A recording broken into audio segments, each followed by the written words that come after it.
Mislim da je ovo sjajna prilika da se upoznamo sa radom drugih kolega, da međusobno sarađujemo, da se povezujemo, umrežavamo, a mislim da je važno da zajedno negde povratimo ugled i dostojanstvo ove profesije.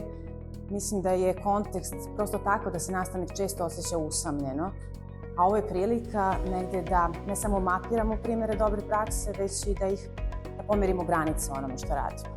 To je zaista jedno divno, toplo iskustvo.